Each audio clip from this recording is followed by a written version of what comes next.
Magandang araw sa ating lahat. Bago natin panoorin si Brother Eli Soriano, nakikiusap po ako na mag-like and share sa napapanood ninyong video. At sa hindi pa nagsasubscribe ay mag-subscribe na para lagi kayong ma-notify ng YouTube sa ating mga bagong upload na videos. At sana panoorin na rin ang mga YouTube ads bilang suporta sa aking channel. Halina at atin ang panoorin si Brother Eli Soriano sa segment na Itanong Mo Kay Soriano.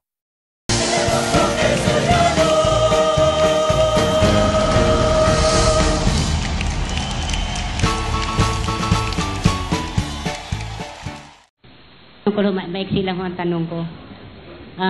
Yung si Kristo ba, nung nag-usap sila doon ayun sa Genesis 2:6 na likhain natin ang tao, harap-harapan ba sila? O nasa kalooban pa siya ng kalagayan ng Ama? Nung likhain ho ang lahat ng bagay, nasa labas na siya. Nailuwal na siya. Pakinggan nyo, 8:22 ng Kawikaan. Inari ako ng Panginoon sa pasimula ng kanyang lakad, bago pinasimulan ang kanyang mga gawa ng una. Ako'y nalagay mula noong araw, mula nang walang pasimula, bago nalikha ang lupa. Ako'y nailabas nang wala pang mga kalaliman. Bago nilikha ang lupa, nailabas na siya. Alam nating si Kristo'y galing sa Ama, hindi ba? Pero nagkaroon siya ng sariling kalagayan dahil nailabas siya. Maraming salamat po. Maraming salamat. Tungkol po ito doon sa pagkakalalang po ng Diyos sa lahat ng bagay dito sa mundo. Kasi po, hindi ba't siyang may gawa ng lahat? Then, pati po kila Eva at kila Adan sa puno na sinabi ng Panginoon sa kanila na huwag niyong kakainin. Then, sa ahas po na nilalarawan po natin na simbolo ng diablo. So, ang gusto ko lang pong malaman, kasi po ang pumapasok po sa isip ko kung bakit nilikha ng Diyos ang ahas. Sana kung walang ahas, wala sanang magtutukso kila Eva at kila Adan. Kung wala sana yung punong yaon, na sinabi ng Panginoon na huwag kakainin, sana hindi rin po sana nagkasala ang tao. So, yun po ang gusto ko pong malinawan kasi ganito kasi kapatid. Gumugulo po sa isip ko. Huwag mong guloy na isip mo ron. Alam mo kung bakit? Nangyari na yun eh. Di ba? Wala naman tayong karapatan tumutol sa Diyos. Kaya, kaysa guluhin natin isip natin, humanap tayo ng reason, katwiran. Di ba, no? Tamo. Yung batang maliit, 3 taon. Anak, huwag mong gagalawin to, ha? Huwag mong gagalawin yan. Makuryente ka, maninigas ka riyan. Huwag, ha? Huwag. Ba't meron yan? Kailangan yan, eh. Di ba? Pero sa bata, ayaw natin ipagalaw. Baka makuryente. Hindi pwedeng wala yan. Hindi po pwedeng yan, ilagay natin doon sa kisame at tuwing magsasaksak tayo, kuha pa tayo ng hagdanan para wag maabot ng bata. Siyempre, ilalagay mo yung mga switches at saka yung mga plug, yung mga outlet within your reach, within your easy reach. Ba't meron yan? Kailangan yan, necessity for life sa panahon natin. Diba? Ganon din naman yung puno sa halamanan ng Eden. Alam mo, yung halamanan, sinasabi halamanan, di ba? That is a botanical garden. It is more of a botanical garden than a zoological garden. We are now learned about what will happen in a garden kung halimbawa puro halaman yan, walang mangangalaga, magkakaroon mga piste, mga kung ano-anong mga kulisap, di ba, no? Mga halaman. Meron talaga yan. Ngayon, kailangan maglagay ang Diyos doon ng isang extraordinaryong puno. Siguro, para huwag lapitan ng piste yung halamanan.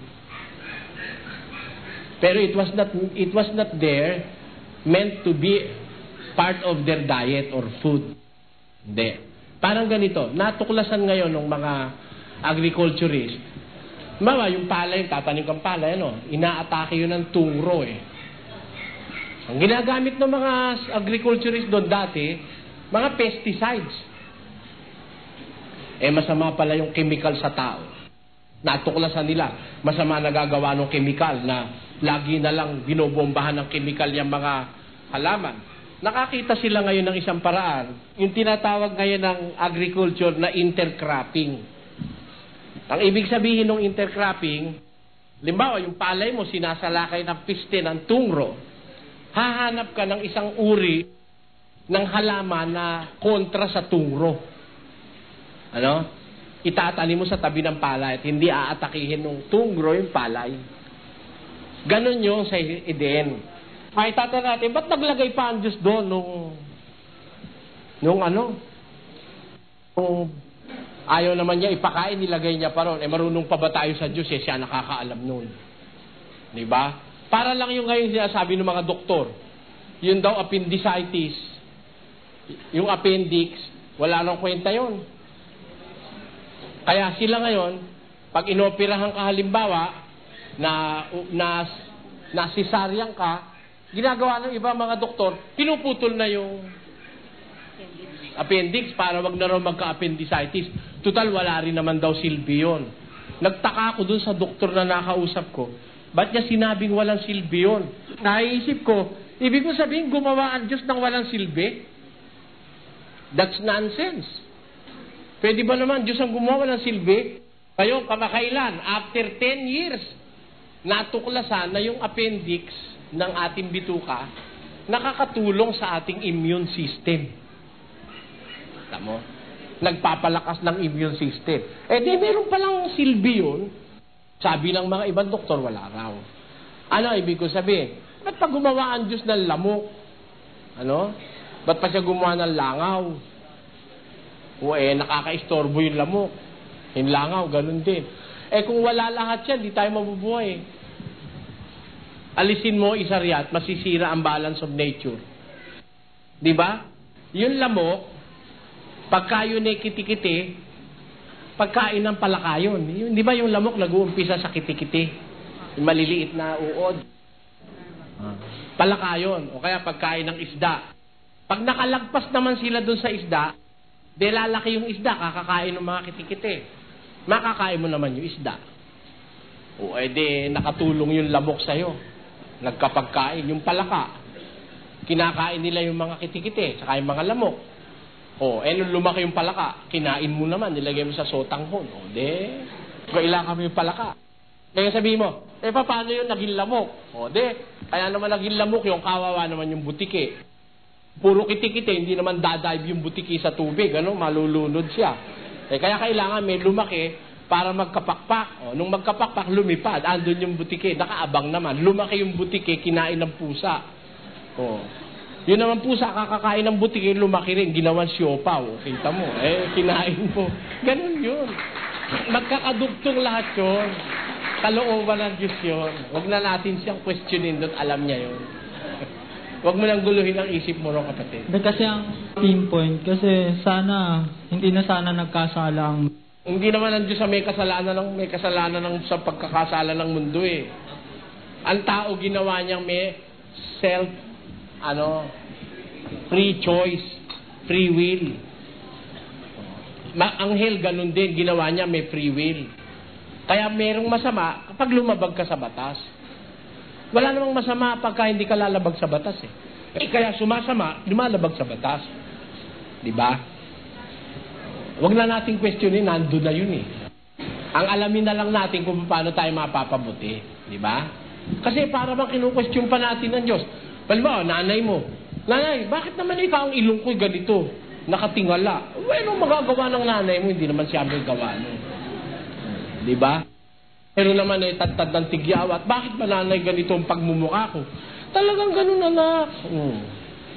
Halimbawa, ikaw ay unanong ipinanganak. Bayaan mo. Salamat sa Diyos. Kahit na unano ka, tao ka pa rin. Diba? Meron naman pagkataas-taas, nag-uumpog lagi dun sa nagre-reklamo rin. Kaya nga ang tao, kuminsan, masyadong mareklamo eh. Sabi nga ng kawikaan, as a rule, man is a fool. When it is hot, he wants it cool. When it is cool, he wants it hot. Always wanting what is not. Oh, ayun. Di ba? Ganun lang tao. Masama yun sa tao eh. Kailangan, we must learn to be satisfied in every situation we are in. Bawa, pangit ang mukha ko. Talagang ganun. Para sa Diyos, yun ang pinakamaganda para sa akin eh. Salamat sa Diyos at ganun ang mukha ko. Ba't may kahihiya yung mukha ang pagbungi ka eh? Yung iba, may nahihiya, tinatago yung mukha. Pakita mo sa buong mundo, show them that you are. You are you. Di ba? At pag kami nagmahal sa'yo, sa kalagayan mo ngayon, ba, sa akin, may nagmahal. O, edi, take me as I am. Hindi ba gano'n, ano? Ba, mabaho hininga ng asawa mo, di, pagpasensyaan mo na, asawa mo yun eh. Dapat, tanggapin na natin. Ganun na eh. Wala naman tayong magagawa na eh. Hindi mo naman pwede ibalik pa. Pangalan mo nga lang kung minsan eh, Talpulanyo napili ng lola mo. Yan, bakit palang pakinggan ngayon panahon. Si Brad Restituto pangalan eh. Naiinis daw siya sa nanay, ba't Restituto pinangalan sa kanya? Eh, wala kang magagawa. Nandun na yun eh. Hindi, magpasalamat ka. Kasi po, bali meron po akong dalawang klase ng Biblia. So, yung isa pong Biblia, ito po yon. So, kapag nanonood po ako sa inyo sa TV, sa Channel 29, so yung mga sitas po yan, naka-take note po, no? So, yung binabasa po ng tagapagsalita ninyo, kinukumpara ko po dito, magkaiba. Then yung sa luma pong Biblia na hiniram ko po sa pinsan ko na born again, so yun po yung tumutugma dun sa binabasa sa lata. So may question is, kasi po kung ang naniniwala po ako na ang instrumento, ang pinakaunang instrumento na para tayo ay maligtas, ay ang banal na kasulatan ng ating Panginoon. So kung ang banal na kasulatan ay iba-iba ang nakasulat, paano po natin malalaman na tayo ay tumatahak sa tamang guide? No? So sa tamang guide o kaya parang sa pundasyon, di ba? Kung tabingi po yung pinakauna mo, paano mo pa pong madederecho yung itaas? So ang punto ko po, ang labas nun, Leaning Tower of Pisa. Di ba? Baka ganun yun. Ang punto mo ganito. Ang sagot ko ganito. Yung babasahin mong Biblia, alamin mo muna kung ano. Kagaya niyang Biblia ang hawak mo. Bali po to sa ni... Di ba yan ang Magandang Balita Biblia? Magandang Balita Biblia. Ayan. Yung isang Biblia na yon, yun ang Biblia ang isinali noong 1902. Kauna-unahang saling Tagalog ng Biblia. At ang nagsali noon, non-partisan. Walang kinikilingan. So, independent. Oo. Kaya hahanapin muna kung sino nagsalin. Tingnan mo how credible they are. Halimbawa, dun sa Biblia na meron ka pang nakita hindi masyado nagdududa ka, punta ka sa English. Tapos punta ka sa Greek. Sa Latin. Kasi sa Latin, ang mga salin ng Biblia, umpisa, Hebreo, tapos Aramaico, tapos Griego, tapos Latin, tapos Spanish, tapos English, tapos Tagalog. Ayun. Pupunta ka doon sa mas matatanda. Kasi yung mga bagong salin ngayon, marami dyan, iniligaw na eh. Iniligaw, partisan. Ang ibig ko sabihin nun, meron na silang interest. Kinikilang. Parang saksi ni Jehovah, nung magsalin ng Biblia, inilagay, puro Jehovah. Kasi saksi sila ni Jehovah, paniwala nila, si Jehovah ang Diyos, kaya, ayun, puro Jehovah nilagay nila. Mali yun. Hindi ganun sa original. So ano po ang kung halimbawa pong bibili ka po ng Biblia, ano po ang tag o kaya yung palatandaan na ito ay naglalaman ng isang independent na nagsalin? So kasi po kung ang bibili mo Tagalog yun. Yun. Kung Tagalog. Kung English naman ang bibilin mo, bilhin mo yung Authorized King James Version o kaya yung Revised Standard Version o kaya yung New International Version. Yun ang mga tatlong saling magaganda sa English. Kung pwede mo rin bilhin yung saling Katoliko, yung tinatawag na Douay Version, mapapagkumpa-kumpara mo. At saka po yung nilalaman niya po, ang dami pong diferensya. Kagaya po nito, merong Bella Dragon, may Tobit, may Susan. Tapos doon po sa luma, wala. Maraming ang mga pinalitan na dyan. So, Siyempre, kung naghahanap ka ng pinanggalingan mo, ang pupuntahan mo, hindi mga pinsan mo, ang pupuntahan mo yung mga ninuno mo. Kung naghahanap ka ng tamang Biblia, yung mga ninuno ang puntahan mo. so ibig sabihin po, marami na pong tao ang naliligaw sa pamamagitan ng banal na kasulatan. Bilyon na naliligaw ngayon. Maraming pong salamat. Maraming salamat. Magandang gabi po, Brother Eli. Magandang gabi po. Nasabi niyo po noon, si Jesus Christ, hindi omnipresent. Opo. Kasi po, sinabi niyo rin na pag dalawa o tatlong tao ang nagkakatipon-tipon, nandun siya Siya po ang may sabi noon. Oo nga po. Kung saan nagkakatipon ng 2 o 3 sa aking pangalan, ay naroroon ako sa gitna nila. Opo. Di pagka halimbawa po, may nagkakatipon-tipon sa Cubao, meron sa Pandakan, meron sa Quiapo, tapos nandun siya, hindi po ba siya omnipresent pagka ganon? Paano siyang omnipresent? Doon lang siya sa Hindi po, kasi sabi niyo po, nasa langit siya. Pero paano siya... Ang Ama, pati si Jesus Christ nasa langit. Ganito po yun. Intindihin niyo po by biblical principles and logic. Halimbawa, may nagkakatipon sa Quiapo, andun siya. May nagkakatipon sa Cubao, sabay-sabay tayo, nandun siya. Pero wala siya sa kabaret nung oras na yon. Wala husing siya dun sa walang pagkakatipon. Baka nga nagkakatipon naman Ang pinag-uusapan kung paano nila hold upin yung bangko. Di wala si Kristo ron.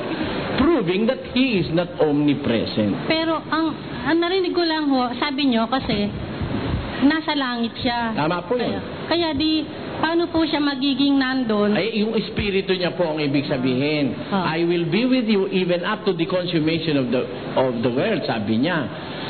Ang ibig po sabihin, nandoon ako sa gitna nila, yung espiritu niya. Pakinggan niyo po.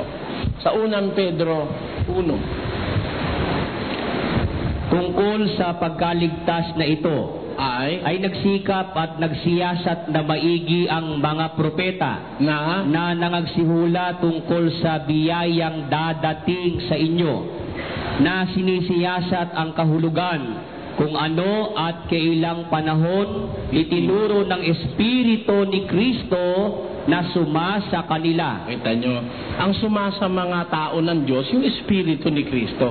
But the Christ, as His being is in the heavens. Colossus 3:1-2. Kung kayo nga'y muling binuhay na kalakip ni Kristo, ay hanapin ninyo ang mga bagay na nangasa itaas, na kinaroroonan ni Kristo, na nakaupo sa kanan ng Diyos. Si Kristo'y nasa itaas, nakaupo sa kanan ng Diyos.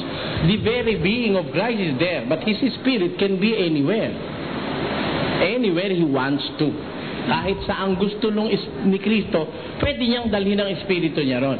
His presence in the Spirit is there. Halimbawa dito, nagkakatipon tayo tungkol sa ating Panginoon sa Kristo, yung Espiritu niya andito. Pero siya nasa langit, nakaupo sa kanan ng Diyos, sabi ng Biblia. Yung pong nakaupo sa kanan ng Diyos, di ba Espiritu rin?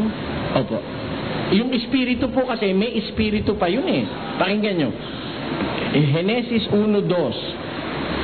At ang lupa ay walang anyo at walang laman, at ang kadiliman ay sumasa ibabaw ng kalaliman, at ang Espiritu ng Diyos ay sumasa ibabaw ng tubig. The Spirit of God moveth upon the face of the waters. God is a Spirit, but He is, being a Spirit, meron pa siyang Espiritu. Ang tawag po ron, Spirit of God. At hindi naman katakataka yun dahil ang Diyos tinatawag na Father of Spirits. 12:9 ng Ebreo. Bukod dito, tayo na magkaroon ng mga ama ng ating laman upang tayo parusahan at sila'y ating iginagalang. Hindi baga lalong tayo pasasakop sa ama ng mga espiritu at tayo mabubuhay? Tinatawag po siyang Father of Spirits, Ama ng mga espiritu. Kaya po, hindi katakataka, yung isang espiritu, merong pwedeng isugong espiritu. Kasi, the sources of all spirits is the Father. Kaya, meron tinatawag sa Biblia na Spirit of God. Actually, 7 po yung espiritu ng Diyos na yun Pakinggan niyo po. Naman iisa lang yun eh. Isa puro ng Espiritu Santo. Pero yung 7 po yun. Pakinggan nyo. At may 7 ilawang apoy na nagliliyab sa harapan ng luklukan na siyang 7 Espiritu ng Diyos. 7 po yun eh. Alam niyo po yung number 7 is symbolic of perfection. 7 ang Espiritu ng Diyos. Magpapadoktrina po kasi ako sa 31, magsa-start na. Kung halimbawa po, ay, kailangan pong mabautismuhan para maligtas?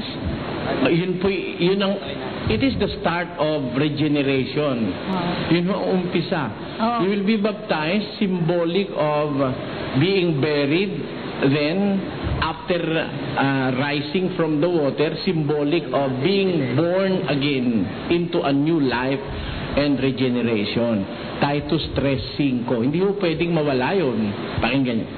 Na hindi dahil sa mga gawa sa katwiran na ginawa nating sarili, kundi ayon sa kanyang kaawaan ay kanyang iniligtas tayo sa pamamagitan ng paghuhugas sa muling kapanganakan at ng pagbabago sa Espiritu Santo. Ngayon, paghuhugas, muling kapanganakan at pagbabago sa Espiritu Santo, regeneration in the Spirit, washing, yung washing yun po ang bautismo washing of sins. Tapos, rebirth na sinasabi ng Biblia. Kaya, 3 po ang simbolismo ng bautismo Rebirth, washing, rebirth, and regeneration in the Spirit. Kaya po, hindi po pwedeng mawala yun. Isa yun sa mga batas ng Ebanghelyo. Ang pagsunod ho sa batas, dapat buo. Kailangan po yun. Ang bautismo, 2:38 ng gawa, ganito po. Ganyan. At sinabi sa kanila ni Pedro, mangagsisi kayo at mangagbautismo ang bawat isa sa inyo sa pangalan ni Hesukristo sa ikapagpapatawad ng inyong mga kasalanan. Para po mapatawad ang kasalanan, then you start a new life. Kaya kailangan ng bautismo. Pero ang umpisa po, doktrina. Opo. Kung magpapadoktrina po ako at sa hindi inaasahang pangyayari, ma-aksidente ako bago ako mabautismohan. Hindi mo mangyayari yun. Bakit? Ligtas kaya ako? Tinitiyak ko sa inyo, hindi mangyayari yun. Wala hong lumalapit sa Diyos na maaaksidente sa panahong hindi pa siya nakakatapos. Kasi, sabi ng Diyos, let those who are holy to be holy still. Kaya ang banal magpakabanal pa. Ang marumi magpakarumi pa. Kaya nga pati yung nagluluko na hindi agad pinapatay ng Diyos Pinabayagan niyang magpakarumi pa to justify his punishment that he's going to give to them. Kasi kung hindi naman siya talagang nagpakarumi, paparusahan siya ng Diyos. Ngayon, yun namang matuwid, ang matuwid, magpakatuwid pa. You are given an allotted time to do for you to do that. Hindi ka po pwedeng mawala nun. Huwag ko kayo mag-alala. Pananalangin ho namin. Ang tanong ko sana tungkol sa pahayag dahil yun din ang subject ninyo. Kaya lang, ika ninyo baka matakot ang nagpapakinig. Kaya magtanong na lang ako sa ibang bagay.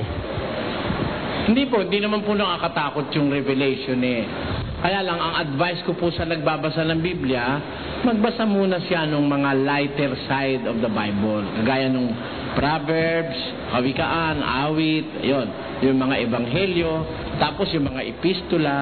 Pero dito pwede po, bakit hindi? Andito naman po tayo Kaya kung ganoon, Mr. Soriano, ipagpatuloy ko ang pagtatanong sa pahayag. Sige po.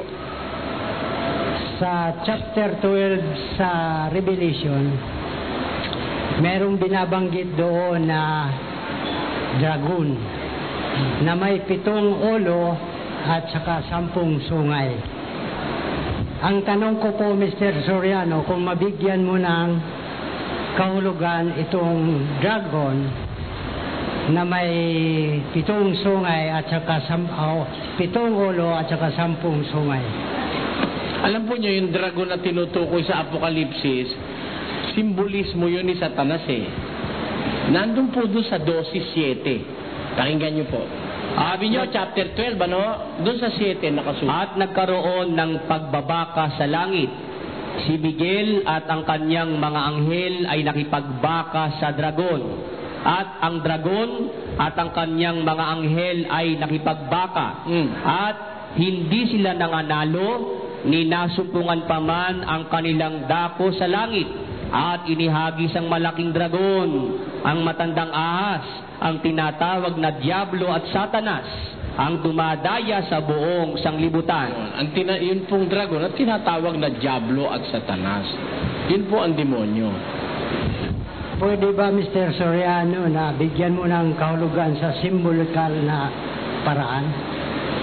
Ang alin po? Yung dragon at saka yung na may 7 ulo at sa 10 sungay. Wala na nga po tayong problema dun eh. Dahil yung dragon, yun na nga yung demonyo. O ngayon, baka ang gusto nyo malaman, yung 10 ulo, 7 ulo at saka 10 sungay nung dragon. Opo. Yun po ba ang ating pag-uusapan? Opo. O, sige, tingnan po natin. Ano yung 7 ulo? Pakinggan nyo. Narito ang pag-iisip na may karunungan. Ang 7 ulo ay 7 bundok na kinauupuan ng babae. Ayun. Narito ang wika, ang pag-iisip na may karunungan.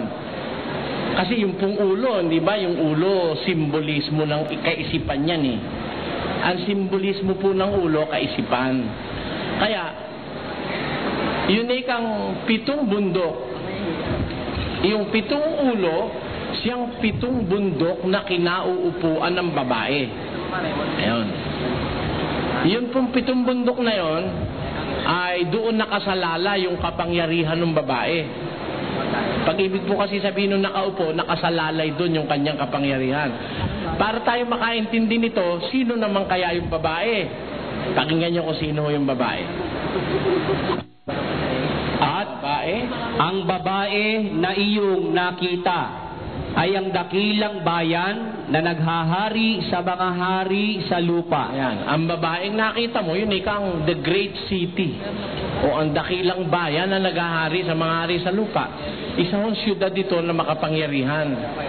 Itong syudad na ito'y pinakikilos ng dragon o ng demonyo sa simbolismo ng Biblia. At para ito'y mapakilos, kailangan nito ang 7 ulo ng dragon. Ang 7 ulo, yun ay 7 kaisipan. Na huwag ho kayong magagalit kung sasabihin ko sa inyo, 7 korporasyon ho yan na nag-iisip ng batas sa ating kinagis ng pananampalataya. There are 7 corporations sa ating kinagis ng relihiyon na kumakatawan sa 7 ulo ng dragon na nag-iisip ng mga batas, kasi kaisipan yun na ipatutupad sa buong mundo na pinaghaharian nitong dragon. Brother Soriano, tatanong ko lang kung tama yung ginagawa ko. Kasi bali, mula nung nagbasa ako ng Biblia, may nabasa ako sa Biblia na bawal daw kumain ng dugo. Tsaka yung inaalay sa mga Diyos-Diyosan po. Sige, tuloy. Bali, tama mo ba yung ginagawa kong gano'n? Kasi yung mga kasama... Alin ang ginagawa mo? May nabasa kang bawal kumain ng dugo. Bali, hindi na po ako makain ng dugo ngayon. Ba't naman mo itatanong kung tama? Ikaw pala mismo nakabasa. Kasi po, bali, pinagtatalunan po namin sa bahay na hindi daw bawal kumain ng dugo. Alam mo kasi sa Katoliko, walang bawal kainin, di ba? Bali, Katoliko nga po. Kahit nga bulati, pwedeng kainin sa Katoliko, di ba? Kahit aso na nasa gasaan, di ba? Kahit na ibon na binigti, pwede. Manok na namatay sa sarili, pwede. Pero kung susunod ka sa Biblia, yung mga hayop na namatay sa sarili, ayaw ipakain ng Diyos yun eh. Pakinggan mo. Huwag kayong kakain ng anumang bagay na namatay sa sarili. Kung Biblia pag-uusapan, bawal yun. Pero sa Katoliko, kahit ano makakain mo eh. Di ba? Kaya nakatingin ka naman ng worm burger. Hindi ba? Yung worm burger. Yung bulati, ginawang burger. Walang bawal. Sa Sabadista, bawal yun. Yung daga, bawal sa Sabadista yun. Sa Katoliko, kinakain ng daga, di ba? Yung palaka, bawal sa Sabadista yun. Kinakain din natin ng palaka. Maraming bawal sa Sabadista eh. Kaya kung ang pag-uusapan, bawal na pagkain, talagang maraming bawal sa Sabadista. Wala naman bawal sa Katoliko. Ngayon, sa Iglesia naman ni Cristo, bawal naman ang kumain ng dugo, hahawiin mo lang. Ganun. Kasama siya sa sabaw, hahawiin mo lang, kakainin mo na yung sabaw. Ganun sila. Kanya-kanyang mga virtud dyan eh. Pero kung Biblia ang babasahin mo, doon ka maniwala sa Biblia. Huwag kang kabahan. Pag nabasa mo sa Biblia, sinunod mo, huwag kang kabahan. Yung yung mga pagkain inaalay po sa Diyos-Diyosan. Oo, lalo nang masama yun.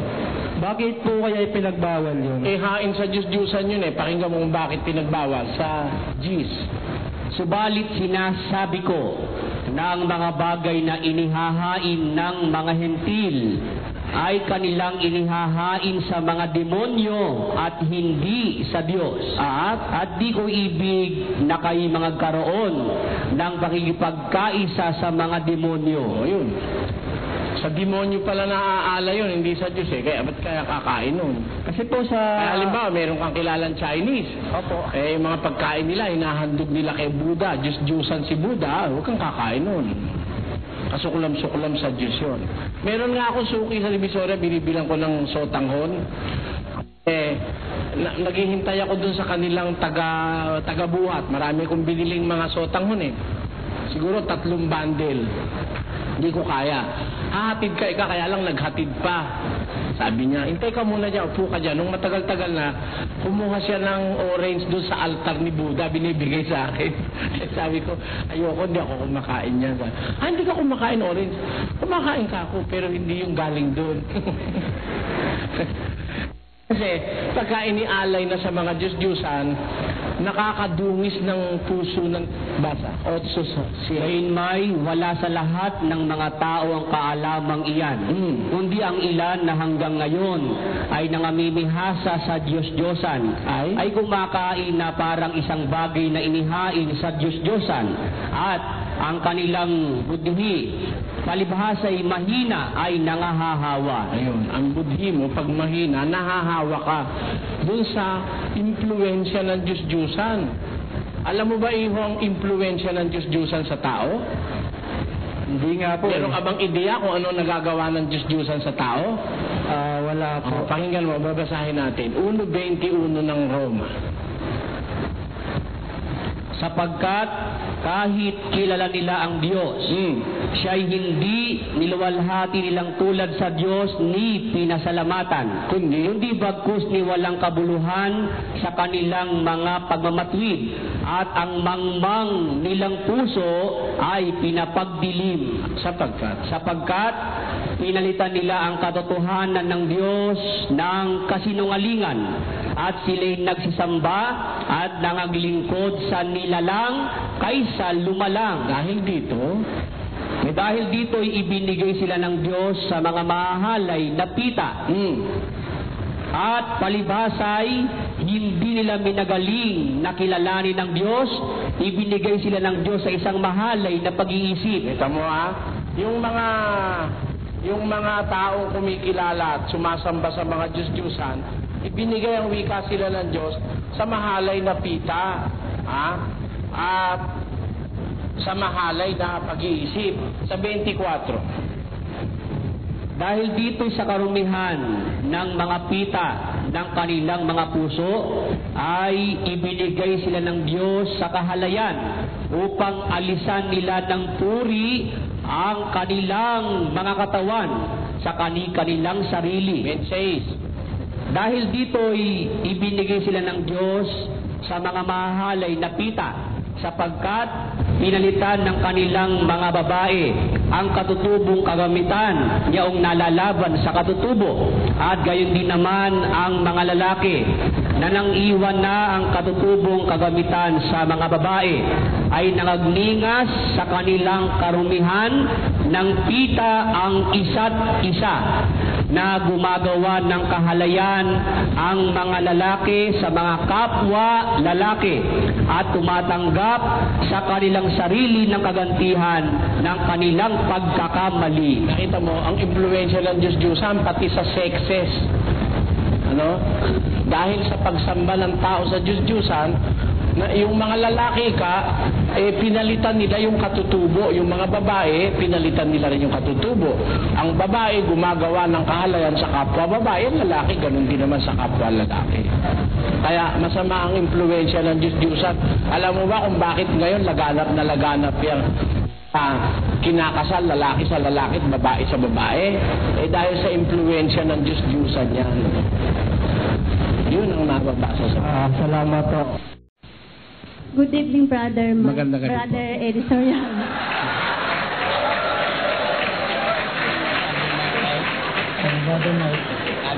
Sa tradisyong Inchik, may pag-aalay silang ginagawa tuwing full moon sa New Moon. Pakiulit niyo po. Sa tradisyong Inchik po, mayroon po silang ginagawang pag-aalay tuwing New Moon saka full moon, maliban pa po sa Pasko ng Inchik. Palagay ko, it is not a Chinese tradition. Maaaring na i-transfer lang yun sa Chinese from the Israelites. Kasi yung lahi ni Ismael at yung lahi ni Jacob is mas matanda kaysa sa China. Kasi ganito po yan. Ang China binabanggit sa Biblia during the time that the Bible was written, binabanggit na po ang China eh. Hindi lang alam nung iba na yung China, yun ang G-team sa Biblia. Pero, yung traditions of the Israelites, naman na yan ng iba-ibang panig ng mundo. Ngayon, sabi nyo sa Chinese tradition, tuwing new moon at saka full moon, naghahandog sila. Ganito po sabi ng Diyos sa Biblia. Huwag kayong magagalit, ho. Eto po. Sa isang talata ng Isaiah, ganito po ang sinasabi. 1:13. Huwag na kayong magdala ng mga walang kabuluhang alay. Kamangyan ay karumal-dumal sa akin. Ang bagong buwan at ang sabat. Ang tawag ng mga kapulungan, hindi ako makapagtitiis ng kasamaan at ng takdang pulong. Ayun. Pakibasa mo nga sa Chinese yung kapatid na. Ben. 113 talo ko 3. Ni唔通顯羅卜嘅供應，像必是咱所前學嘅。夜日叫安息日，並宣布大會，也是阮所祝福嘅。最必無守結婚，我也唔通忍耐。Ayun na ba yun? Yung may mga bagong buwan? Opo. Ayun. Ang sabi po ng Bible, sabi ng Diyos sa mga Israelites, kasi it is a tradition of the Israelites to offer sacrifices to God in new moons, in Sabbath, etc. Sabi ng Diyos, huwag na kayong magdala ng walang kabuluhang alay. Ang mga bagong buwan, ang mga tawag ng kapulungan, kasuklam-suklam na sa akin, sabi ng Diyos. Ano po, ganito. Bali, si Jesus Christ po, di ba, nung una, nung binautisman po siya ni John the Baptist, bumaba po sa kanya yung Holy Spirit. At saka ang paniniwala ko rin po, ang Holy Spirit, nagbibigay po ng karunungan sa tao para po lubos niyang maunawaan yung Bible. Tama po ba yun? Ang kasunod po yun, kung halimbawa po, hindi po ako nababaptize, may pagkakataon po ba na maalihan ako ng yung mapasaan ko yung Holy Spirit. Dahil sa nalalaman mo, hindi ka pupuntahan nung pag hindi ka nagpapabaptize. Di ba? Ganun po ba yun? O, alam mo na kasi kailangan mong pagpabaptize eh. Mabuti kung hindi mo alam. Alam mo na kailangan mong pagpabaptize. Ayaw ka magpabaptize. Lalayo na sa yung Holy Spirit nun. Pakinggan mo kung bakit ha. Santiago 4:17. Sa nakakaalam nga ng paggawa ng mabuti at hindi ginagawa, ito'y kasalanan sa kanya. Ayun. Sabi ng Biblia, sa nakakaalam ng mabuti, hindi niya ginagawa, kasalanan sa kanya. Kaya hindi ka pupuntahan ng Holy Spirit. Dahil alam mo naman kailangan yung baptism eh. Ngayon, kung hindi mo alam yung baptism, maaari pa. May possibility puntahan ka ng Holy Spirit. Pero kung alam mo na, hindi ganun ang Diyos. Ang Diyos kasi hinahatulan niya ang tao doon sa alam. Bali ano po, yung kailangan po pa talaga ng ano, ng... Yung... Baptism? Yes. Utos ni Kristo yun eh. Unless a man be born again, he cannot see the kingdom of God. You can neither experience the kingship of God kung hindi ka magpapa-born again o magpapa-baptize. The start of being born again is to be baptized. Sa Bible po ba yun na ginamit yung maling religion para matayo o umanib itong iglesyang to? Hindi ko makuha, ihong... Kasi po yung Bible, di ba, galing... Nakilala natin yung katotohanan dahil sa Bible. Tapos ang nagdala ng Bible, ginamit yung maling religion. O ngayon? Ngayon, nasa Bible po ba yun na sa kanila pinadala yung Bible para malaman natin? O malaman nyo yung katotohanan? Hindi, alam mo kasi, ang pagkalat ng Biblia, hindi naman necessarily mali ang may dala rito ng Biblia. Ang totoo, may dalang Biblia ang Kastila, pero hindi nila pinabasa. Bawal basahin ang Biblia nung panahon Kastila, tanong may matatanda. Ang tawag nga dyan sa Biblia nung araw, libro sikreto. Ang mahuling bumabasa niya ng mga praile, pinapatay. Nung nasa ilalim tayo ng gobyerno Espanyol. Yun ang gusto kong maintindihan mo. Kaya baka akala mo ang Katoliko nagdala ng Biblia rito. May dala nga silang Biblia pero hindi nila pinapabasa. Ngayon, nung dumating yung panahon na marami nang tumututol sa Katoliko, ang tawag do'y protestante, ano? Nagsimula yan kay Martin Lutero noong 16th century na halos kapanabay ng pagdating dito ng Espanyol. Noong nagrebelde ang isang paring Katoliko na si Martin Lutero, nagrebelde sa Roma. In-expose niya ang mga pandaraya ng Roman religion. Doon nag-umpisa ang protestantismo. Doon na ngayon na kumalat ang Biblia nung mayroon ng tumutol sa Iglesia Katolika. Thank you po. Maraming salamat din. Di ba po, lumalabas sa bibig nyo, yung mga sinasabi nyo, galing lahat sa Bible. Yun ang aking ginagawa. Yung mga nakakadebate nyo po, so lumalaban po sa salita nyo, ibig sabihin po ba yun ay inaalipusta nila yung Espiritu Santo at wala na silang kapatawaran? Ano yun? In a way, pwede. Pero kaya naman sila lumalaban ng diskusyon, paniwala kasi nila yung kanila totoo eh.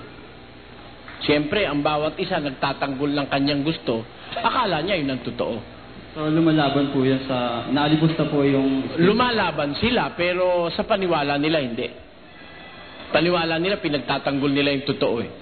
Hindi po nila inaalipusta yung... Oo, kasi ganito yun eh. Sa ikalawang Timoteo 1:7, ganito nakasulat. Na nagsisipagnasang maging mga guro ng kautusan, bagaman di nila natatalastas kahit ang kanilang sinasabi, kahit ang kanilang buong tiwalang pinatutunayan. Hindi nila natatalastas ang kanilang sinasabi, kahit yung kanilang pinatutunayan ng buong tiwala, hindi nila alam. Kaya para bang ganito, they are barking at the wrong tree. Yun ang sabi sa kawikaang Ingles, ano? Yung kanilang pinaninindiganan, hindi naman pala nila naiintindihan mismo sa kanilang sarili. Kaya hindi natin maiaatang sa kanila na yun eh pag-alipusta nila sa Espiritu Santo. Dahil they believe na yung sinasabi nila, kahit hindi nila alam, yun ang totoo. Pero actually, totoong paglaban yun sa aral ng Espiritu kasi because of ignorance and innocence, nagagawa nila yon. Pero meron din naman talagang, kahit alam niyang mali yung kanya, pinipilit niya pa rin. Meron ganon. Nasa ikalawang Pedro naman yung 3:17. Ayun lang po, thank you. Maraming salamat din. Magandang gabi po, Brother El. Magandang gabi po. May itatanong po ko sa inyo. Si Kristo po ba Diyos? Oo, nakasulat eh. Kung si Kristo po ay Diyos, parang sinalungat na rin po natin yung sinabi ni John na kailan walang nakakita sa Diyos. Sa John 1:8. Wala naman nakakita kay Kristo, iyo eh. Yung 12 apostol po ni Kristo, Hindi naman nakita yung Kristo. Babasahin ko sa'yo kung alin ang nakita, no? Basahin natin. 1:14 ng Juan. At nagkatawang tao ang Verbo at tumahan sa gitna natin at nakita namin ang kanyang kalwalhatian. Yun. Ang nakita nila yung kalwalhatian nung katawan tao. Nagkatawan tao ang Verbo. Tumahan sa gitna natin. Nakita namin ang kanyang kalwalhatian. Alin ang nakita? Yung kaluwalhatian ng katawang tao. Tama po yun. Di ba po sinasabi rin doon sa Marcos 6:3 na ito yung anak, ang karpinterong anak ni Maria at ni Jose. Tama, yung katawan tao. Nakita yung katawan. Oo, katawan lupa. Wala naman tayong pag-uusap dun eh. Nakita naman talaga yung katawan eh. Yun si Kristo yung Kristo hindi nakikita yon. Yung Jesus po ang hindi. Hindi, yung Kristo. Bakit po? Ano po sa Tagalog yung Kristo? Nagtatanong ka ba, brother? Tinuturuan mo ko. Hindi ba, nagtatanong ko. Babayaan mo ko sumagot dahil pagsasabayan tayo, diskusyon ang mangyayari. Ang sabi ko sa'yo, ang hindi nakikita yung Kristo. Sabi mo, ang hindi nakita, Jesus. So bakit hindi ka nagtatanong? Tumatanong ka na. Alam mo na ang sagot para sa'yo, kaya pinipilit mo. Kaya kung lalagay ka doon sa ipinagpaalam mo na pwede ka bang magtanong, umokay naman ako sa'yo, pwede ka pwede magtanong ka. Ang ginagawa mo ngayon, hindi ka nagtatanong, tumatanong ka eh. Lumalabas, may sagot ka na, hindi ka na maniniwala sa sasabihin ko eh. Dalawa kasing klase pagtatanong. Isang tumatanong na parang mestra, alam niya sagot. Isa namang nagtatanong na hindi niya alam ang sagot. Lumalabas, alam mo ang sagot eh. Hindi pa nga ako tapos, pinipilit mo na iyo eh. Kung gusto mo, tanungin mo ako o tumanong ka, magtakda tayo ng oras. Parang formal na diskusyon. Dahil meron kang paniniwala mo, may paniniwala ko, doon tayo magkakasundo. Pero yung paalam mo kanina, sabi mo gusto mo magtanong. Kaya ang sagot ko sa'yo, hindi nakita yung Kristo. Ang nakita yung katawang tao. Eto, papatunayan ko. Kaya lang nabara mo ko dahil hindi pa ako tapos nasagot ka eh. Eto, pakinggan mo. Sa ikalawang Timoteo, sa unang Timoteo, 6:14. Natuparin mo ang utos na walang dungis, walang kapintasan, hanggang sa pagpapakita ng ating Panginoong Hesukristo na sa kanyang kapanahunan ay ipahayag siya na mapalad at tanging makapangyarihan, hari ng mga hari at Panginoon ng mga Panginoon, na siya lamang ang walang kamatayan, na nananahan sa liwanag na di malapitan, na di nakita ng sinumang tao. Nakita ba? Tama po. Hindi nakita. Sabi niyo po, si Kristo ay Diyos. Si Kristo po nakita po yun ng mga... Hindi na nakita, iho eh. Hindi mo naman iniintindi yung binasa eh. Ayun, meron ka na kasing preconceived idea. Meron ka ng sarili mong paniniwala. Kumbaga ang baso mo, puno na. Kahit anong ilagay ko, tatapon dahil puno na ang baso mo eh. Nasa Biblia, binasa ko, siya ang hari ng mga hari, Panginoon ng mga Panginoon, na hindi nakita ng sino mang tao. Tapos sasabihin mo, nakita. Hindi nga nakita, sabi. Alin ang nakita? Yung katawang tao, natural. Hinipo pa nga ni Tomas yun eh. Sabi nga kay Tomas, halika Tomas, isuot mo daliri mo dito sa tagiliran ko. Pwede bang hindi nakita yun? Nakita yun. Alin ang nakita? Yung katawang tao. Pero yung Kristo, hindi mo makikita yung verbo yun eh. Baka yung pong Jesus. Kasi po sa Tagalog yung Kristo yung pinahiran eh. Sige kapatid, bahala ka na dun sa paniniwala mo, salamat na lang sa'yo. Kasi hindi tayo Ngayon, kung gusto mo akong diskusyonin, payag ako. Kaya lang may oras. Opo.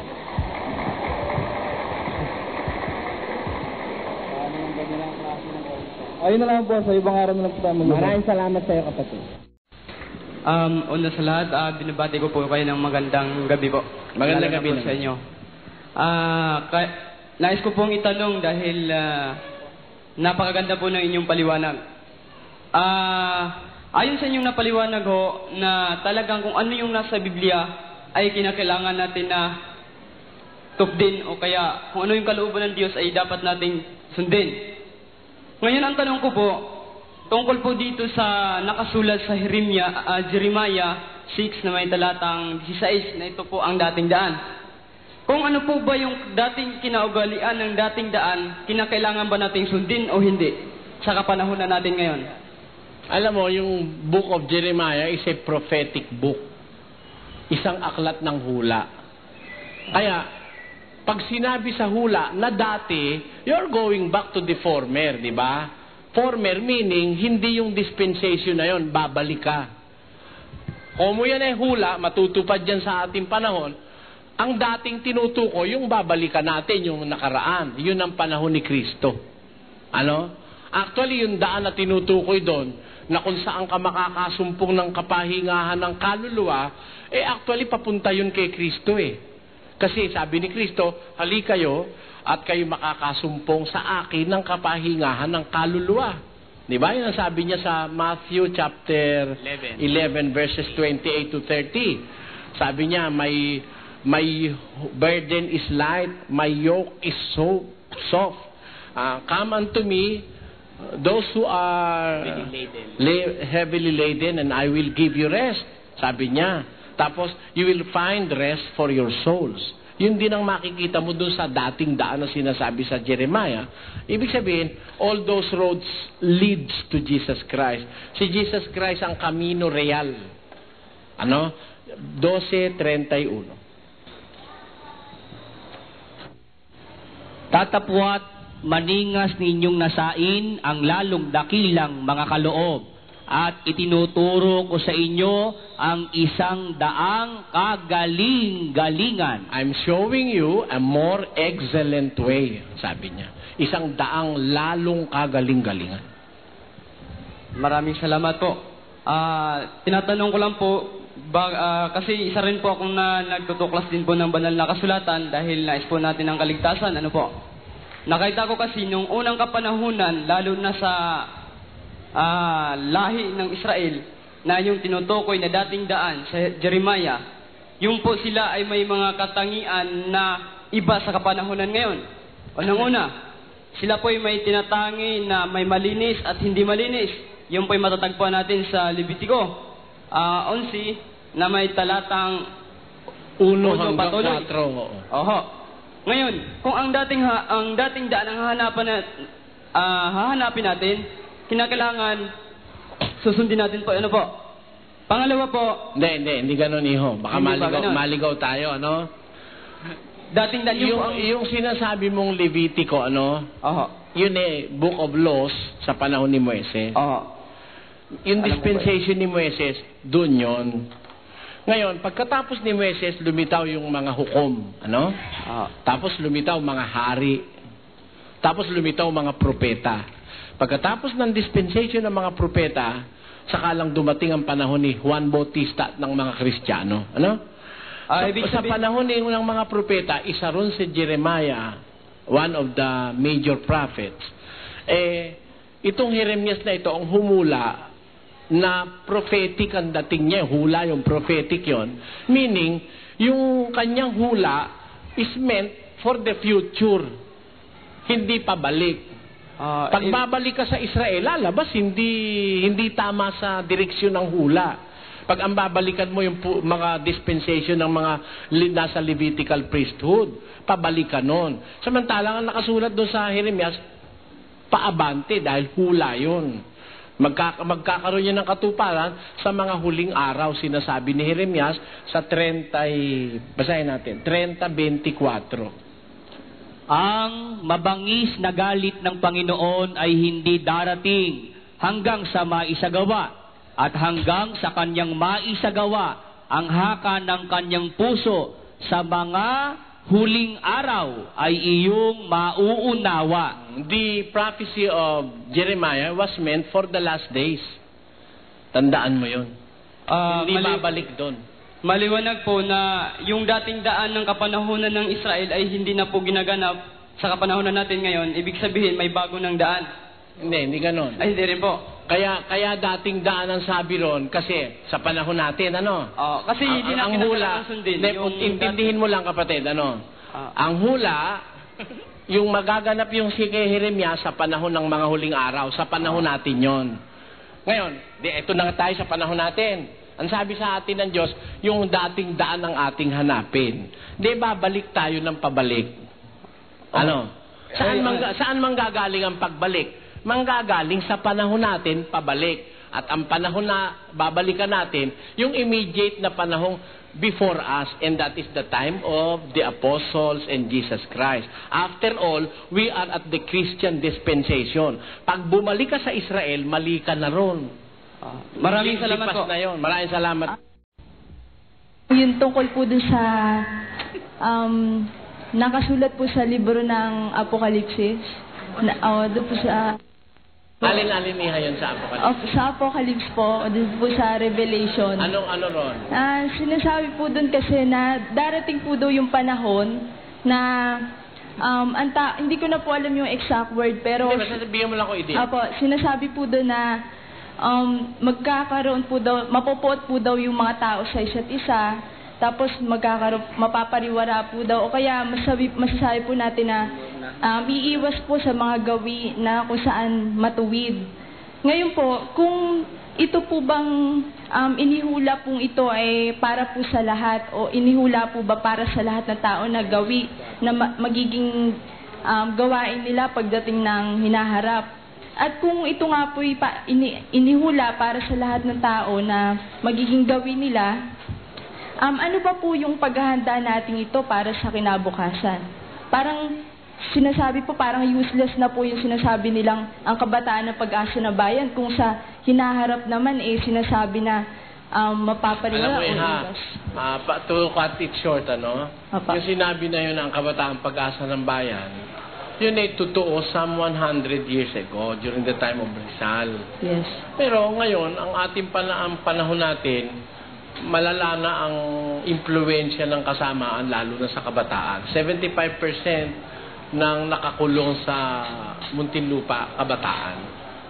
75% of them are youth. Bukod pa yung nakakulong sa mga institutions for youth, yung mga juvenile delinquent, Saan ba kinukulong? Sa Boys Town, Alam mo, ang pag-asa ng ating sangkatauhan sa panahon ngayon, lahat ng tao na kikilala sa Biblia, ang pag-asa nasa Biblia, wala sa kanino man tao. 3:15 ng Roma. Sapagkat ang anumang mga bagay na isinulat ng una ay nangasulat dahil sa ikatututo natin upang sa pamamagitan ng pagtitiis at pag-aliw ng mga kasulatan ay magkaroon tayo ng pag-asa. Andun ang pag-asa. Sa pamamagitan ng pag-aliw ng kasulatan, makakita tayo ng pag-asa. Ngayon, sinasabi mo na may hula na ang tao sasama. Kung lahat po. Yung sasama, specific yon, hindi naman lahat sasama. Pakinggan mo. Sa Daniel 12, versikulo 4,9 hanggang 10. Ngunit ikaw, O Daniel, isara mo ang mga salita at tatakan mo ang aklat hanggang sa panahon ng kawakasan. Marami ang tatakbo ng paro at parito at ang kaalaman ay lalago. Yun yung panahong ito. The times of the end wherein many shall run to and fro, tatakbo paro at parito, mga sasakyan, di ba? At ang kaalaman lalago. Siguro hindi ka naman tututol. There is no time in the history of mankind na kapareho nito na ang kaalaman talagang malago. Yung ating cellular phone, napakakamanghamanghang kaalaman ng daladala niyan. Yung ating mga computers, yung ating mga satellite. Yan panahong ito yan tinutukoy sa hula ni Daniel. Ngayon, sa panahong ito, ano makikita mo sa tao? Sa 9. At sinabi niya, yumaon ka ng iyong lakad, Daniel, sapagkat ang mga salita ay nasarhan at natatakan hanggang sa panahon ng kawakasan. Marami ang lilinisin at papuputiin at dadalisayin. There is hope. Sabi, marami ang lilinisin. Di marumi ang tao. Marurumi ang tao, pero they have a chance to be cleansed. Maraming lilinisin, maraming papuputiin, marami ang dadalisayin. Ngunit ang masasama ay gagawa na may kasamaan at wala sa masasama na makakaunawa. Ngunit silang pantas ay mga kakaunawa. Hindi naman pala lahat masama Merong mga tinutukoy ang Diyos, the wise shall understand. Merong makikitang mga wise people na makakaunawa ng kalooban ng Diyos sa Biblia. Yun ang tinutukoy ng mga papuputiin, dadalisain, at lilinisin. Hindi lahat pare-parehong ganon. Kung meron mang masasama, meron din namang magbabalik loob sa Diyos pagdating ng bago dumating ang wakas. 12:3. At silang pantas ay sisilang na parang ningning ng langit.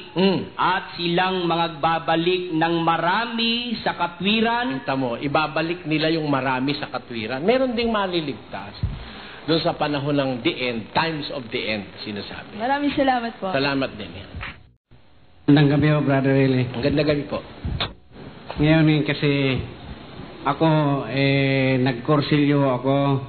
Ngayon, ang inaano ko kasi, gusto ko tanong yung parang binigay sa amin na santo. Ngayon, iniisip ko kung anong gagawin ko doon kasi hanggang ngayon, nandiyan pa. Hindi ko naman pwede itapon kasi sabi nga, binindisyonan raw yun. Yan lang itatanong ko isa. Di tanong ho natin sa Diyos, payag kayo. Kung ano gagawin nyo. Pag ang Diyos ba nagsabi, susundin nyo ho. Bakit hindi ho? Sige ho. Basahin natin sa Deuteronomy. Ang mga larawang inanyuan na kanilang mga Diyos ay iyong susunugin sa apoy. Huwag mong iimbutin ang pilak o ang ginto na nasa mga yaon. Ni huwag mong kukunin para sa iyo. Baka sa iyo maging silo, sapagkat ito'y isang karumal-dumal sa Panginoon mong Diyos. Yung mga larawang inanyo ang sinasamba, niluluhuran, dinadalanginan, ang sabi, iyon ikang susulugin sa apoy. Sabi ng Diyos yun. Mayroon pa isa. Sige po. Kasi ito, pinapatanong lang sa akin ng kasama ko sa trabaho. Hindi ba si Adan at si Eva nung pinanganak ko nung likihan sila ng Panginoon Diyos, sila ba ay nakahubad? Ganito po ang tanong kasi nila sa akin. Ay kung sakali naligtas ho tayo ng parusang kamatayan, tayo ba iharap sa Diyos na may damit o nakahubad din? Alam nyo, ibig niyo sabihin sa paghuhukom? Halimbawa, nakaligtas ho tayo sa parusang kamatayan, napunta tayo sa kaharian ng Diyos, tayo ba may damit o nakahubad? Dadamitan ho tayo ni Kristo. Pakinggan niyo ang hula kay Isaiah. Ako'y magagalak na mainam sa Panginoon. Ang aking kaluluwa ay magagalak sa aking Diyos. Bakit? Sapagkat binihisan niya ako ng mga damit ng kaligtasan. Pag magiging dapat ka, bibihisan ka ng damit ng kaligtasan. Hindi ka masusumpungang hubad. Ang sabi sa Biblia, basa. Sapagkat sinasabi mo, ako'y mayaman. At nagkamit ng kayamanan. At hindi ako nangangailangan ng anuman. At hindi mo nalalamang ikaw ang aba at maralita at dukha at bulag at hubad. Ipinapayo ko sa iyo na ikaw ay bumili sa akin ng gintong dinalisay ng apoy upang ikaw ay yumaman. At ng mapuputing damit upang iyong maisuot at upang huwag mahayag ang iyong kahiyahiyang kahubaran. Ayun. Ang Diyos may payo. Bumili ka sa akin. Ang bibilin mo sa akin, damit na maputi, sabi ng Diyos. Upang huwag mahayag ang iyong kahihiyan. Alam nyo kasi, yung kawalan ng damit, larawan ng pagkakaroon ng kahihiyan yun 3-4 ng Nahum. Dahil sa karamihan ng pagpapatutot, ng minagandang patutot, na panguna ng pangiengkanto, na nagbibili ng mga bansa sa pamamagitan ng kanyang pagpapatutot. Ako'y laban sa iyo, sabi ng Panginoon ng mga hukbo, at aking ilililis ang iyong laylayan sa harap mo, at aking ipakikita sa mga bansa ang iyong kahubaran, at sa mga kaharian ang iyong kahihiyan. Kaya pag nalilisan ka, kahiya-hiya yun kung babae ka, di ba? Kaya kailangan, kung haharap ka sa kapwa mo, huwag kang maglililis. Yung mga babae naglililis sa harap ng kapwa at ng kamera, walang kahihiyan yung kahit kapiraso. Alam nyo, sa tao, mawalan ka na ng mata, mawalan ka ng isang kanang kamay, huwag lang mawala ang kahihiyan mo, tao ka pa rin. Di ba? Sipin nyo sinasabi ko. Sabi ni Kristo, kung ang kanan mong mata makakapagpatisod sa'yo ay dukitin mo. Mabuti pa sa'yo ang ikaw ay pumasok sa buhay na may kulang ang bahagi ng katawan mo kaysa meron kang ang buong katawan, mapunta ka naman sa impyerno. Kung ang kanan mong kamay makakapagpatisod sa'yo, putulin mo ang wika ni Kristo. You can live without a right hand or a right eye. You can live. In fact, you can even live peacefully and effectively.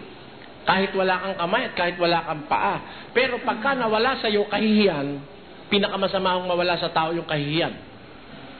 Ngayon, ang mga lingkod ng Diyos, yung kahihiyan nila, tinatakpan ng Diyos yun. At ang itatakip, mapuputing damit ng kaligtasan. Kaya pag magiging dapat, pakinggan nyo, sa 7 ng Apokalipsis, versikulo 9. Pagkatapos ng mga bagay na ito ay tumingin ako. At narito, ang isang lubhang karamihan na di mabilang ng sinuman, na mula sa bawat bansa at lahat ng mga angkan at mga bayan at mga wika, na nangakatayo sa harapan ng luklukan at sa harapan ng kordero, na nangadaramtan ng mapuputing damit at may mga palma sa kanilang mga kamay. Nakita ko, iba-iba, galing sa iba-ibang lahi, bayan, wika, bansa, sa iba-ibang panahon. Hindi ho sa isang panahon lang ito, sa iba-ibang panahon.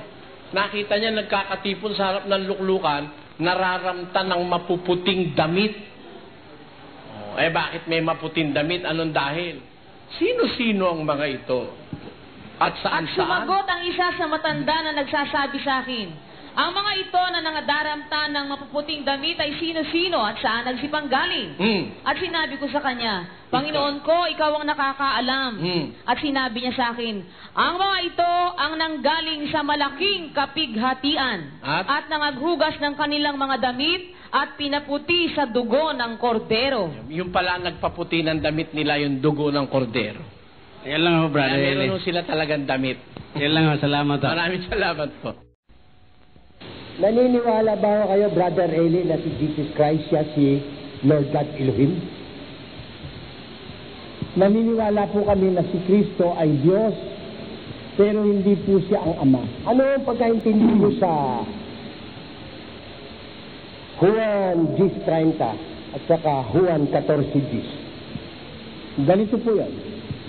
Ang sabi po sa 10:30, ako at ang Ama ay iisa. Tama ho, sabi niya.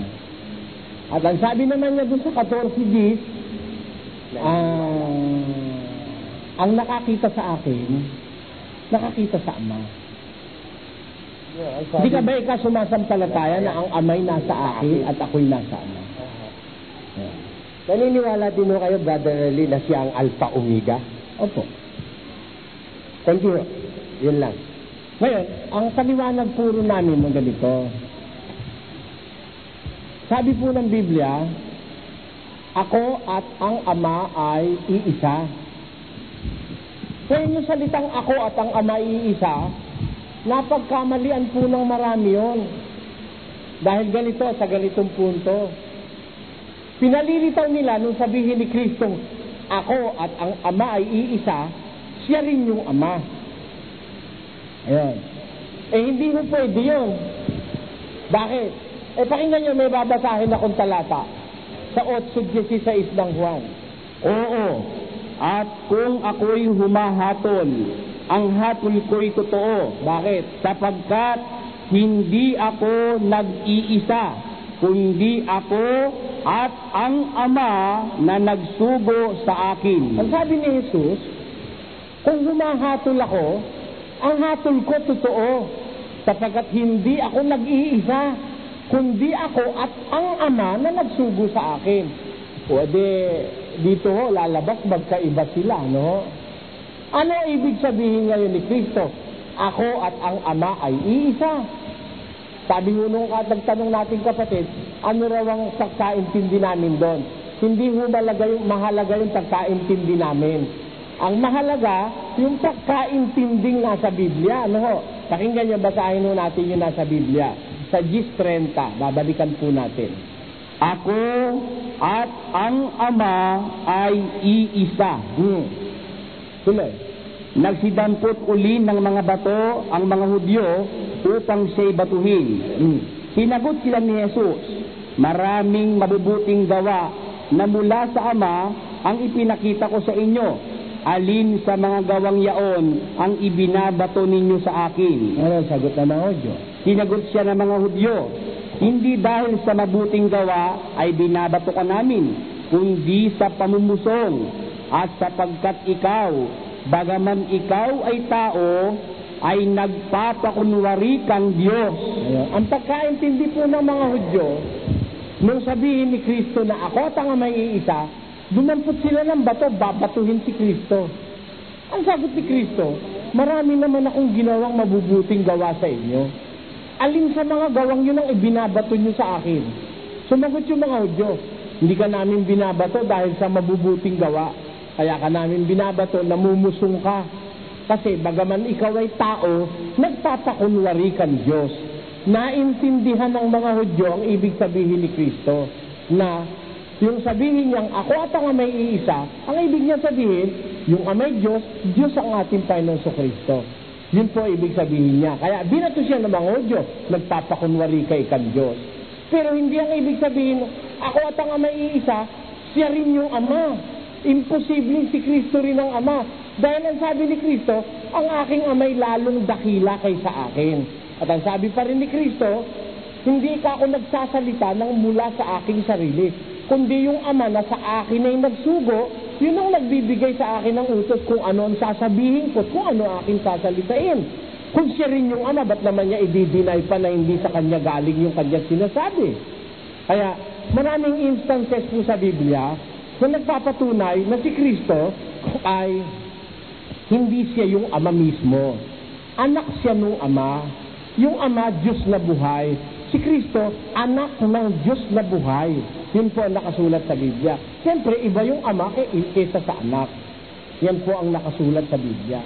At yun po aming paniniwala na magkaiba ng kalagayan yung Ama at ang ating Panginoon so Kristo. Ang katunayan mo nun, isa pa, sabi ni San Pablo, siya, si Kristo, bagamat nasaan yung Diyos, hindi niya inaring isang bagay na nararapat sa nangnan ang pagkapantay niya sa Diyos. Abe kung siya rin yung Diyos, sino pa yung papantayan? Yung salitang pagkapantay, it involves two entities, may dalawang kalagayan. Kaya masasabing pantay, may dalawang kalagayan. Kung nag-iisa, kanino mo ipapantay yung nag-iisa? Sabi ni Pablo, hindi niya inaring isang bagay na nararapat sa nangnan ang pagkapantay niya sa Diyos. Kaya po, si Kristo Diyos, yung Ama'y Diyos. Kaya ako at ang Ama'y iisa, sabi niya. Hindi ang ibig sabihin, siya rin yung Ama. Parang ganito. Yung lalaki at babae nag-asawa, sabi ni Kristo, hindi na sila dalawa, kundi isa na lang sila. Yung lalaki at babae, hindi na dalawa, kundi isa. Hindi naman ang ibig sabihin nun, yung lalaki siya na yung babae, at yung babae siya pa rin yung lalaki. Hindi. Pero isa lang sila. Ang pinagsama ng Diyos, wag paghiwalay ng tao. Hindi na sila dalawa, kundi isa, sabi ni Kristo. Kaya marami mong kahulugan ang ibig sabihin ng salitang isa sa Biblia. Yun po aming paniwala. Kaya tungkol po dun sa Alpha at Omega, yung tanong nila, naniniwala ba raw kami si Kristo ang Alpha at Omega? Naniniwala po ako na si Kristo ay Alpha at Omega. Yung Ama tinatawag ding Alpha at Omega. Pareho kasi sila ng attributes eh. Yung Ama Espiritu, siya Espiritu rin. Yung Ama matuwid, matuwid din siya. Banal yung Ama, banal din siya. Magkapareho sila ng attribute. Parang ganito, yung Ama at anak sa laman, may mga pagkakatulad yun eh. Malamang na yung Ama, kamukha nung anak. Pagpalaman ng pag-uusapan. Yung mga characteristics ng anak, nanggagaling kuminsan sa Ama. Ganon din po ibig ituro ng Biblia. Sa Biblia ho, magkamukha yung ama't anak eh. Sabi sa Biblia, magkalarawan sila eh. Kaya nga nung gagawa sila ng tao, nag-usap sila. Sabi nung Ama, lalangin natin ang tao ayon sa ating larawan, ayon sa ating wangis. Let us make man after our own image and likeness. Magkawangis po yung mag-ama eh. Kaya iisa sila eh. Pero hindi siya rin. Magkaiba sila ng kalagayan. Yun po aming paniwalaran. Magandang gabi ho, kapatid na Eli. Ito pong aking itatanong ay dalawang bagay. Yung unang itatanong ko po ay mayroong relasyon sa inyong ipinaglingkod sa amin ngayon. Na binanggit ninyo kanina na ang bayan ng Diyos ay tinatawag sa kanyang pangalan. Ang ibig ko pong malaman at sa kapakanan din ng maraming ibig na rin na malaman, yun ho bang pangalang Diyos? Yun po ba ay pangalan ng Diyos? Yung katagang Diyos? Kasi sa panahon natin ngayon, merong mga sekta na saksi ni Jehovah na ang pangalan daw po ng Diyos ay Jehovah. Meron din naman samahan ng pananampalataya na El Shaddai, na ang pangalan ng Diyos ay El Shaddai. Ibig ko pong maunawaan kung ano po ba talaga ang pangalan ng Diyos. Alam po nyo, ang tanong nyo po kanina una, yung bang katagang Diyos kanyo ay pangalan ba yon? Pangalan po yun. Actually, yun ang walang hanggang pangalan ng Diyos. Yung Diyos. Pakinggan nyo, sa 3 ng Exodo, ganito po ang ating mababasa. At sinabi ng Diyos kay Moises, ako, yaong ako nga. Ako ang Diyos ni Abraham. At sinabi pa ng Diyos kay Moises, ganito ang sasabihin mo sa mga anak ni Israel, tinugo ako sa inyo ng Panginoon. Ako ang Diyos ni Abraham. Tinugo ako sa inyo ng Panginoon, ng Diyos ng inyong mga magulang, ng Diyos ni Abraham, ng Diyos ni Isaac, at ng Diyos ni Jacob.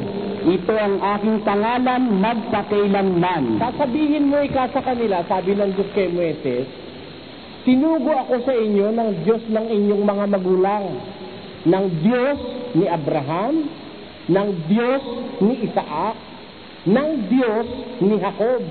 Ito ang aking pangalan magpakailanman. Kaya yung salitang Diyos, pangalan yun eh. Ang katunayan, 5:27 ng Amos. Basahin po natin. Kayo'y aking papapasukin sa pagkabihag sa dakot roon ng Damasco, sabi ng Panginoon, na ang pangalay Diyos ng mga hukbo. Sabi ng Diyos, papapasukin ko kayo sa pagkabihag sa dakong paroon ng Damasco, sabi ng Panginoon, na ang pangalay Diyos ng mga hukbo.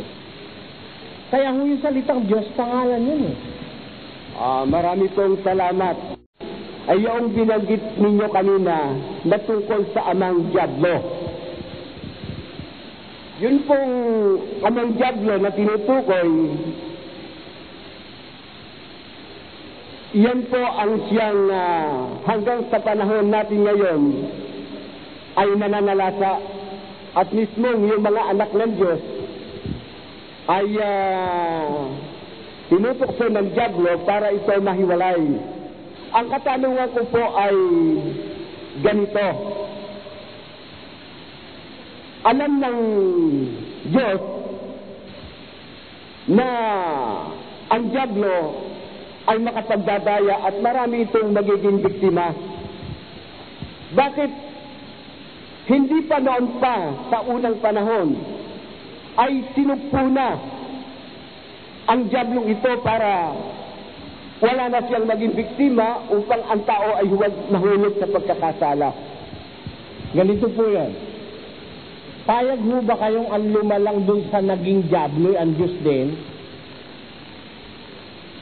Naniniwala po ba kayong ang lumalang dun sa naging Diablo ay Diyos din? Yung Ama rin ang lumalang sa kanya, di ba? Dati ho kasi isa siyang kerubin eh. Kerubin siya. Eh nagpalalo siya kaya siya naging diablo. Ang lumalang sa kanya, Diyos din. Parang si Eva at si Adan, ano ho? Sino ho lumalang kay Eva at kay Adan? Ang Diyos. Nung magkasala ho ba si Eva at si Adan, agad ng pinuk? Hindi. Well, pareho lang naman tayong nilalang eh. Huwag naman nating gawing malupit ang Diyos dun sa kanyang nilalang din. Nakuha niyo po ang punto ko.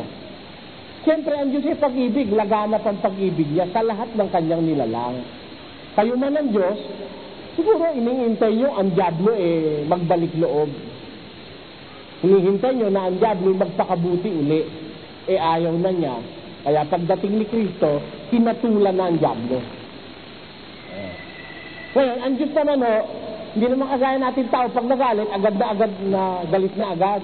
Sabi sa Biblia, ang Diyos banayad sa pagkagalit. Kaya hindi ko mo nagkasala ka, paparusahan ka niya agad. Hindi ko ganun ang Diyos. 8:11 ni Isaias, pakinggan niyo po. Sapagkat ang hatol laban sa masamang gawa ay hindi isinasagawa agad. Yung hatol laban sa masamang gawa, hindi isinasagawa agad yun eh. Hindi ho ang Diyos pagkakasala mo eh. Halimbawa, nagnakaw ka ng manok, nululukin mo nadikit sa lalamunan mo, hindi ka na nakahinga, wala na ho magnanakaw ng manok sa susunod. Ano ho? Halimbawa, nangalon niya ka, nung madikit ka, hindi ka na natanggal, lalabas, wala ka ng pag-asa. Ang Diyos ho, binibigyan ng pag-asa ang tao eh. 3:9 ng ikalawang Pedro, pakinggan niyo.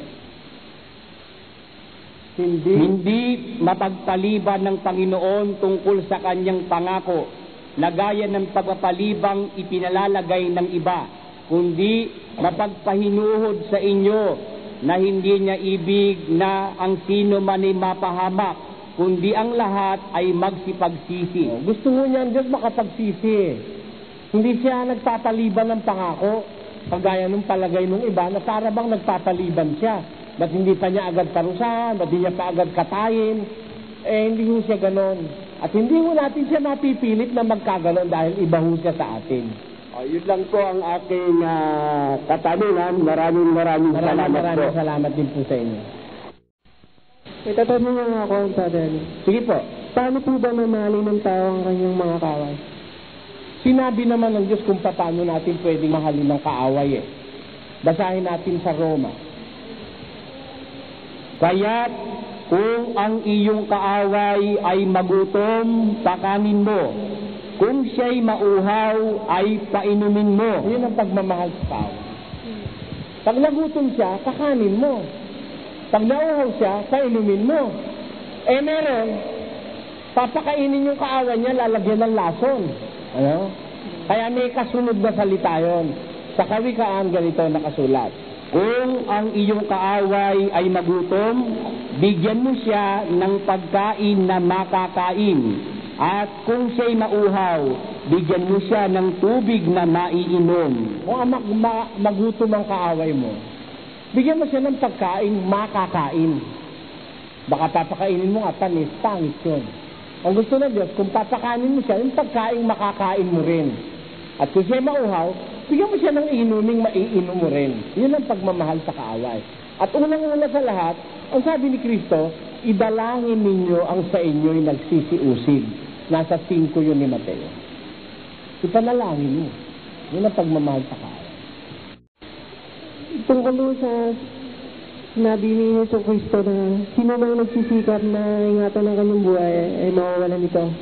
Sino man mawala, at sinabi niya na sino man mawala ng kanyang buhay ay dahil sa akin at dahil sa inyo, maiingatan yun. Madali namang unawain, kapatid. Bawa, dahil kay Kristo, napagod ka, nagkasakit ka hanggang mamamatay ka na, may pag-asa ka. Dahil hindi mo iningatan ang buhay mo dahil sa Kanya. Nakahanda kang mamatay ng dahil sa Kanya. Naiingatan ka. Pero pag iningatan mo yung buhay, bawa, masakit lang ang ulo mo, kaya masakit lang katawan mo. Ayaw mo nang magtuloy sa paglilingkod, mawawala ang buhay mo. Ang prueba niyan ito, may nangyaring ganito nung unang siglo. Sa Pilipos, merong ganitong pangungusap.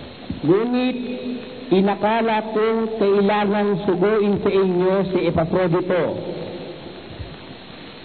Yamang siya'y nananabik sa inyong lahat at totoong siya'y namanglaw sapagkat inyong nabalitaan na siya'y may sakit. Mas maganda kung malayo. Katotohanan ngang nagkasakit siya na malapit na sa kamatayan sapagkat dahil sa pagpapagal kay Kristo ay nalapit siya sa kamatayan. Si Epafrodito, masyado siyang masipag. Dahil sa pagpapagal kay Kristo, nalapit siya sa kamatayan. Nagkasakit siya ng malaking sakit. Ano nangyari? Tuloy. Ngunit kinahabagan siya ng Diyos. At hindi lamang siya, kundi pati ako. Nung makita ng Diyos na mamamatay na si Epafrodito, dahil talagang ginugugol niya yung buhay niya dahil kay Kristo, nahabagan Diyos sa kanya, pinagaling pa siya. Yun ang ibig lang sabihin. Salamat po. Maraming salamat din. Magandang gabi po. Maraming po. Ginang Eli. Babalik po tayo doon sa narinig ko kanina. Sa ngayon sa inyo, ang Kristo Jesus ang siyang tumubos sa atin. Yun ba ay noong panahon lamang ni Kristo? Yung kasalanan natin tinubos? Hindi po. Ang pagtubos po ni Kristo can be applied retrogressively and progressively. Ibig sabihin, ang pagtubos po ni Kristo sumasakop sa lahat ng panahon. Pero yung actual na pangyayari naganap po nung nakabayubay siya sa krus. Pero anytime now, pwede uli siyang itako sa krus eh. Gaya ho ng sinasabi sa Ebreo, pakinggan nyo sa 6. Sapagkat tungkol sa mga minsang naliwanagan at nakalasap ng kaloob ng kalangitan at mga nakabahagi ng Espiritu Santo at nakalasap ng mabuting salita ng Diyos at ng mga kapangyarihan ng panahong darating at saka nahiwalay sa Diyos ay hindi maaaring baguhin silang muli sa pagsisisi. Bakit? Yamang kanilang ipinapakong muli sa ganang kanilang sarili ang anak ng Diyos. Sino palang taong mabuti, no? Tapos nagsakasama, yung tao na yun, ipinapako niya uli si Kristo sa kanyang sarili. Kaya yun yung reenactment nun, magaganap yun progressively and retrogressively. Paatras at pasulong, sumasakop po ng pagsakop si Kristo ng tao. Pagtubos. Kaya ko lang po na itanong, kung tayo itinubos na noong mga panahon ni Kristo, di sa bakit wala na tayong kasalanan sa ngayon? Para ho tayo matubos, meron ho tayong gagawin. Hindi pa tayo tao nun, nung tubusin niya ang sangkatauhan. Pero makapangyarihan yung minsang pagkatubos na yun para saklawin tayo. Kaya lang, may paraan ho para tayo masaklaw. Para tayo masaklaw nung pagtubos ng dugo ni Kristo, kailangan sumampalataya tayo saka sumunod tayo sa Kanya. Malibang gawin natin yun, hindi ho tayo masasaklaw. Ang katunayan ho, mismo yung mga tao ng panahon niya, hindi naman lahat natubos niya. Meron hong masasamang ayaw pasakop sa Kanyang pagtubos. Sabi ni Kristo, 3:19 ng Juan, pakinggan niyo ho. At ito ang kahatulan, na naparito ang ilaw sa sanglibutan at inibig pa ng mga tao ang kadiliman kaysa ilaw sapagkat masasama ang kanilang mga gawa. Yun ang kahatulan, sabi niya, naparito ang ilaw sa sanglibutan. Siya yung ilaw ho inibig pa kanong ibang mga tao yung kadiliman kaysa ilaw sapagkat masasama ang kanilang mga gawa. Kaya mismo nung panahon na yun, merong hindi siya natubos Sino ho? Yung mga masasamang ayaw pasakop sa Kanya. Pero ngayon, kahit tayo huli na, ngayon lang tayo lumitaw, masasakop tayo ng pagtubos ni Kristo kung susunod tayo doon sa Kanyang kaparaanan.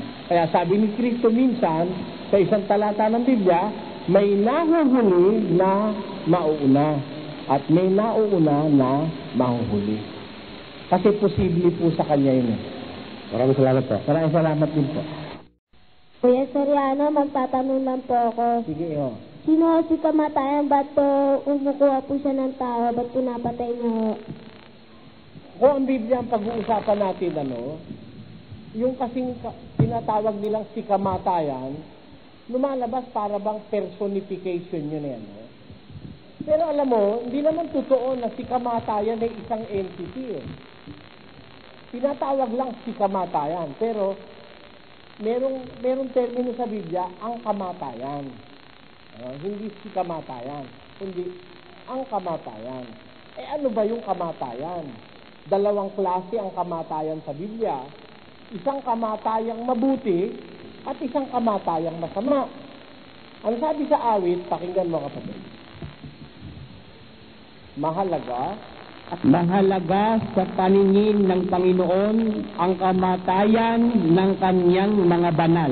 Sabi ng Biblia, mahalaga sa paningin ng Panginoon ang kamatayan ng kanyang mga banal. O tamo, pag ang banal pala mamamatay, mahalaga sa Diyos yung kanilang kamatayan.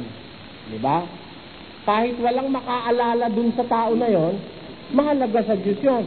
Kahit hindi mo ipagpamisa, kahit hindi mo ipagpadasal, pag banal lang namamatay, matuwid na tao, natutuwa pa ang Diyos. Sa 57:1, Isaiah. Ang matuwid na namamatay at walang taong nagdadamdam at mga taong mahabagin ay pumapanaw. Walang gumugunita na ang matuwid ay naaalis sa kasamaan na darating. Yun ay kang matuwid na mamatay, walang nagdaramdam. Ang taong mahabagin pumapanaw, walang nakakagunita na sila'y naaalis lamang sa kasama ang darating. Pag ang tao matuwid, kumisan pag namamatay ang matuwid, inaalis sila ng Diyos sa kasama ang hinaharap. Malay mo, meron pang masamang mangyayaring mas masama pa, mas kinukuha na sila ng Diyos sa mundo para wag na silang mapahama. Kaya, merong kamatayang mabuti. Ano? Yun ang sumasapit sa taong matuwid. Pero merong kamatayang masama. Alam mo kung sino yun? 2:14 ng Ebreo. Ito, nakasunod. Upang sa pamamagitan ng kamatayan ay kanyang malipol yaong may paghahari sa kamatayan. Sa makatwid ay ang Diablo. Kilala mo na ngayon? Opo. Narinig mo ba? Opo. Sige. Salamat po. Maraming salamat din. Maraming salamat sa mga nanood at sa mga hindi nag-skip ng mga YouTube ads bilang suporta sa aking channel.